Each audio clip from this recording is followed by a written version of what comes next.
வராமல் இன்றைக்கு நாளைக்கு காலை வரை வெளியே வராமல் இருப்பது அவர்களுக்கும் நல்லது, அரசாங்கத்துக்கும் நல்லது என்ற அந்த உணர்வை மக்கள் புரிந்து கொள்ள வேண்டும் என்று மக்களுக்கு இந்த நம்முடைய அரசாங்கத்தின் சார்பாக, நம்முடைய முதலமைச்சர் சார்பாக நாங்கள் வேண்டுகோள் விடுத்துக் கொள்வோம்.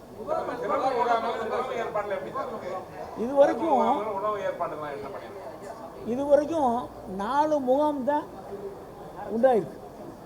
செங்கற்பட்டில் ஒரு முகாம், விழுப்புரத்தில் 2 முகாம், திருவள்ளூரில் 1 முகாம். இந்த 4 முகாம் தான் தற்பொழுது இயங்கி கொண்டிருக்கிறது.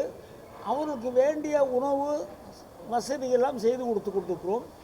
மீதி இடங்களில் மக்கள் பசியாறுவதற்கு அந்த வசதி வேண்டும் என்று கேட்கிற நேரத்தில் சமையல் செய்து அவர்கள் வீட்டுக்கே கொடுக்கக்கூடிய அந்த பணியும் அரசாங்கம் செய்து கொண்டிருக்கிறது.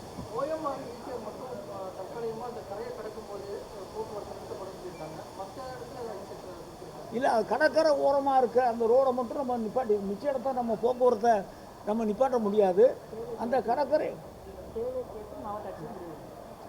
ஓரமாக இருக்கிற அந்த ரோடுகளை முன்னெச்சரிக்கையாக அந்த நடவடிக்கை எடுத்திருக்கிறோம்.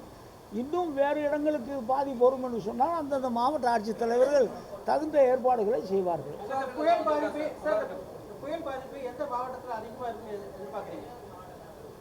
நாங்கள் 5 மாவட்டத்தை நாங்கள் எதிர்பார்க்குறோம்.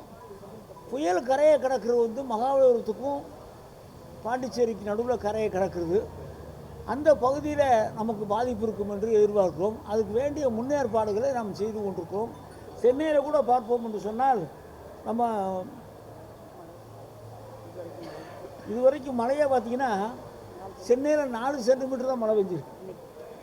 இன்னைக்கு மற்ற இடங்களில் 2 சென்டிமீட்டர் தான் மழை பெஞ்சிருக்கு.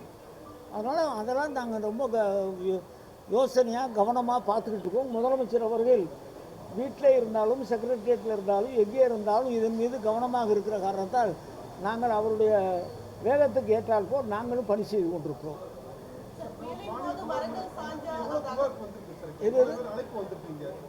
அதாவது இதுவரைக்கும் அழைப்பு இல்லை, 2 கோடி பேருக்கு நாங்கள் மெசேஜ் கொடுத்துருக்கோம். 2 கோடி பேருக்கு மெசேஜ் நம்ம முன்னெச்சரிக்கை மெசேஜ் உங்கள் ஃபோன்லேயே இருக்கும், நீங்கள் பார்த்தீங்கன்னா இருக்கும். சுமார் 2 கோடி பேருக்கு நாங்கள் அனுப்பியிருக்கோம்.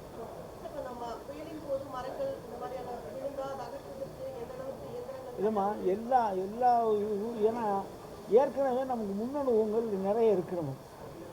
அதை வச்சு அந்தந்த மாவட்ட ஆட்சித்தலைவர்கள், சென்னை மாநகராட்சி எல்லாம் அதுக்கு வேண்டிய அந்த தளவாடங்கள்லாம் தயாராக வைத்துக் கொண்டிருக்கிறார்கள். அதிகாரிகள், அந்த சம்பந்தப்பட்ட அதிகாரிகளும் பணியாளர்களும் அவருக்கு தயாராக இருக்கிறார்கள். காற்றெடுத்து மரம் சாய்கிற நேரத்தில் உடனுக்குடன் அப்புறப்படுத்தக்கூடிய அந்த வேலையும் நாங்கள் செய்து விடுவோம்.